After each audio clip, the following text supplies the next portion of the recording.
Kecelakaan di Tol Cipularang, ternyata sang sopir dulu jadi tersangka bus terguling di Guci, Tegal. Sosok Romyani pernah viral karena menjadi tersangka bus terguling di objek wisata Guci, Kabupaten Tegal, Jawa Tengah. Saat itu ia mendapat dukungan karena dianggap tak bersalah. Ia pun berhasil bebas. Namun kini Romyani kembali terlibat kecelakaan. Romyani menjadi sopir dalam kecelakaan bus yang membawa peziarah dari Tangerang.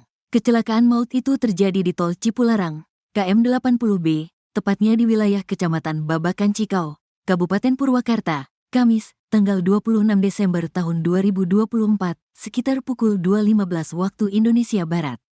Bus Pokonita Trans itu dikendarai oleh sopir bernama Romyani, 56. Kecelakaan itu terjadi saat bus melaju dari arah Bandung menuju Jakarta, lalu menabrak bagian belakang truk pengangkut batu kerikil.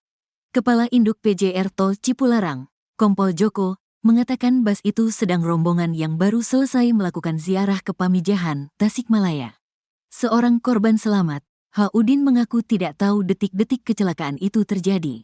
Sebab, dirinya dan para penumpang dalam kondisi sedang terlelap. Gak tahu awal kejadiannya, kalau penumpang lagi pada tidur, udah terjadi baru pada bangun, kata dia dikutip via tribunnewsbogor.com. Ia pun mengalami luka memar di bagian bibirnya. Bus Pokonita itu Trans itu membawa 58 penumpang. Akibat kecelakaan itu, sebanyak 12 orang mengalami luka berat dan 44 luka ringan. Sementara 2 orang meninggal dunia yakni kernet bernama Maulana dan pemimpin ziarah, Ustaz Sudarman. Kasat Lantas Polres Purwakarta, AKP Dadang Supriyadi mengatakan, pihaknya telah mengamankan sopir bus Pokonita Trans yang diduga jadi penyebab kecelakaan maut sehingga membuat 2 nyawa melayang dan puluhan orang luka-luka. Romyani pun dibawa ke Polres Purwakarta untuk menjalani pemeriksaan awal. Romyani rupanya pernah jadi tersangka pada Mei tahun 2023 lalu.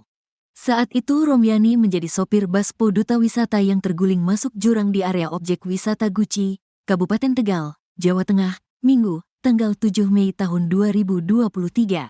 Saat itu Romyani ditetapkan sebagai tersangka. Namun publik meminta Romyani dibebaskan karena dianggap tak bersalah. Romyani saat itu mendapat bantuan hukum dari Hotman Paris. Tak hanya Romyani, sang kernet juga akhirnya dibebaskan dalam tragedi itu.